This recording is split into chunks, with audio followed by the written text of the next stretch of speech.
성 히에로니무스는 347년 달마시아의 트리도니아에서 태어납니다. 달마시아는 지금 크로아시아 그쪽 부근이라고 생각하시면 될 겁니다. 그리스도인 가정에서 태어난 예로니모는 아주 훌륭한 교육을 받게 됩니다. 그 당시에 유명한 스승 밑에서 최고의 교육을 받게 됩니다. 그 교육을 근거로 해가지고 그의 엄청난 이제 작품들이 나오게 되죠. 로마에서 이제 나중에 세례를 받은 다음은 바로 트리어, 암브로시오의 고향이었죠.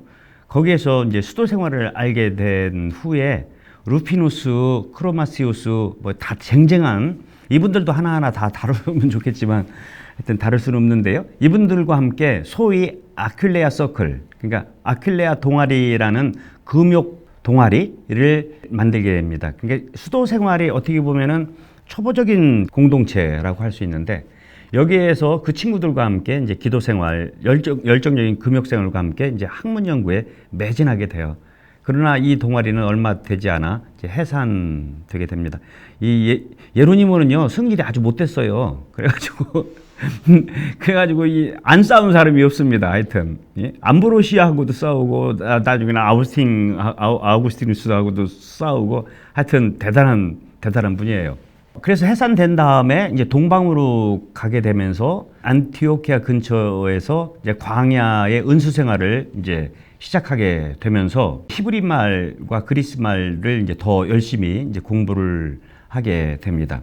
그리고 이제 그곳의 주교였던 파울리누스에 의해서 이제 사제수품을 받게 되고 381년 콘스탄티노플 공의회를 체험한 다음에 로마에서 이제 다시 머물게 됩니다. 당시 교황이 다마수스 교황님이었는데 그 비서로서 활약을 하게 되고 로마에서 체류하는 동안에 그는 자기가 체험했던 그 수도 생활을 여성들에게 가르치게 됩니다. 그래서 로마의 귀 부인들, 주로 이제 과부들이나 동정녀들을 중심으로 해가지고 아주 초보적인 여성 수도회라고, 아직 수도회라고는 할 수는 없지만 그런 여성 금욕 공동체를 만들고 그들에게 이제 영적 지도를 하게 됩니다. 나중에 다마수스 교황님이 돌아가신 다음에 그는 이제 다시 수도 생활을 위해서 이제 베들레헴으로 옮겨가게 되는데 이 여성들도 이제 베들레헴으로 옮겨가서 이제 거기서 정식 여성 수도회가 이제 생기게 됩니다. 오리게네스는 이 예로니모에게 많은 영향을 끼치게 됩니다. 처음에는 오리게네스를 좋아했죠. 그렇지만 나중에는 반 오리게네스의 아주 선봉에 서서 오리게네스를 비판하게 됩니다.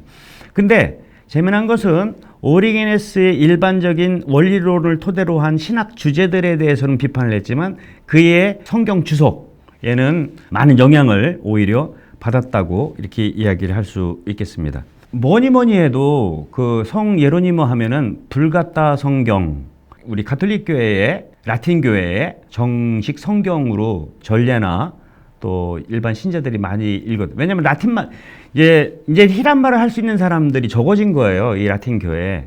근데 성경, 신약 성경은 다 히란말로 돼 있잖아요.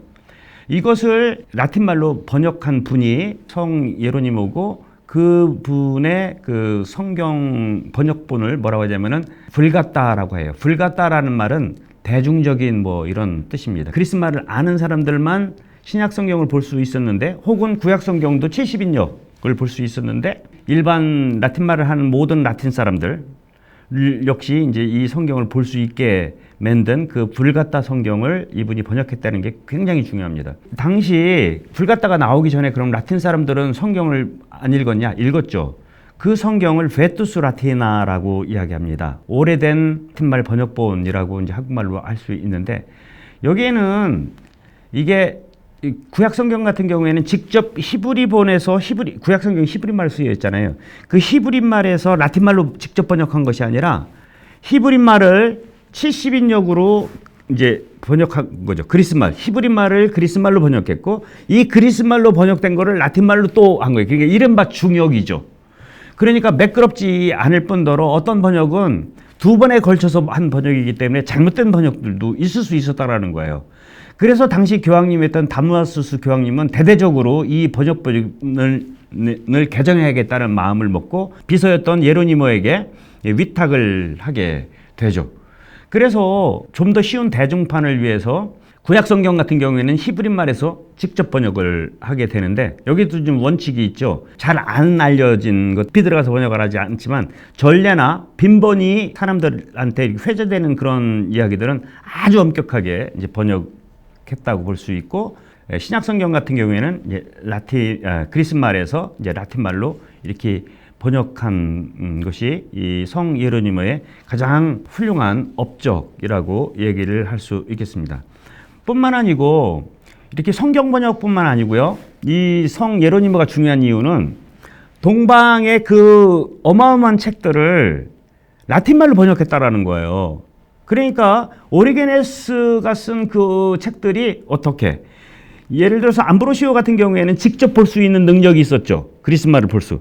그러나 그렇지 않은 사람들은 읽을 수가 없는 거예요. 예컨대 성 아우구스티누스 같은 경우에는 예로니모나 바실리오나 자기의 앞선 시대에 그 어마어마한 신학 서적들과 성경 주해들을 그리스말을 모르니까 읽을 수가 없었던 거예요. 예로니모의 번역에 의해서. 이 예로니모하고 또 쌍명을 이뤘던 번역가가 있었어요. 그게 누구냐면 루피누스인데, 이 둘은 아주 원수가 됩니다. 처음에는 같이 수도 공동체도 했던 사람들인데 원수가 되는데, 이게 또 재밌죠. 루피누스는 친 오리게네스파예요. 친 오리게네스주의자죠. 근데 성 예로니모는 루피누스를 미워했기 때문에 루피누스가 좋아하는 오리게네스도 미워했던 사람입니다.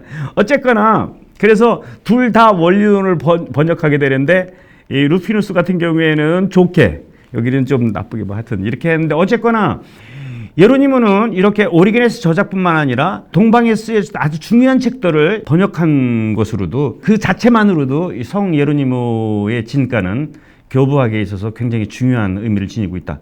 또 하나 중요한 것은 제가 말씀드렸죠. 4세기가 시작되면서 교회 안에 교회사라는 것이 이제 쓰여지기 시작했고, 대표적인 인물이 카이사리아의 에우세비우스예요. 근데 카이사리아의 에우세비우스는 자기 시대까지만 쓴 거거든요. 그이가 돌아가신 다음에 그거를 이제 증보, 고치기도 하고 더 덧붙여야 되죠. 시간이 그만큼 더 흘렀으니까.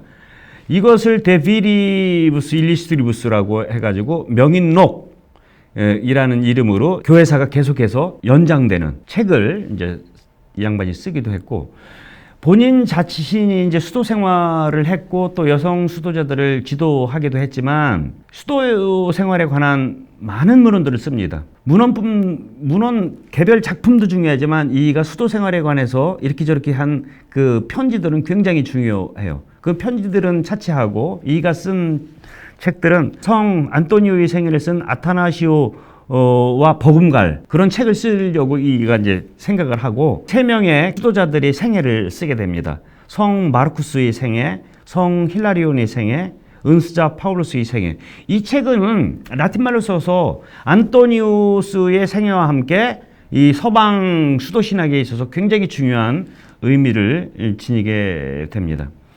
성 예로니무스의 성경 번역 작업, 그리고 동방의 중요한 신학 서적들의 번역, 그리고 수도 문헌들, 이것이 이제 성 예로니모의 그 업적이라고 할 수 있겠습니다. 물론 굉장히 많은 성경 주석 작품들도 쓰게 되고, 후대에 가장 어떻게 보면은 성경 주석은 이렇게 해야 된다라는 모델 혹은 모범이 되었고, 끝까지는 성경에 대한 사랑을 그 유명한 말, 성경을 모르는 것은 그리스도를 모르는 것이다 라는 유명한 말을 할 정도로 성경을 사랑했던 교부라고 이야기를 할 수 있겠습니다.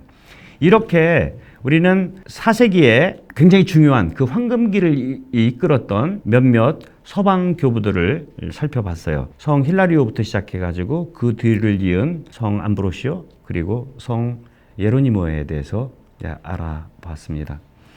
이제 남은 아주 중요한 분이 계시죠. 바로 이 4세기에 어떻게 보면은 신학적 정점에 이르게 했던 분이라고 할 수 있는 성 아우구스티누스에 대해서는 다음 시간에 알아보도록 하겠습니다. 감사합니다.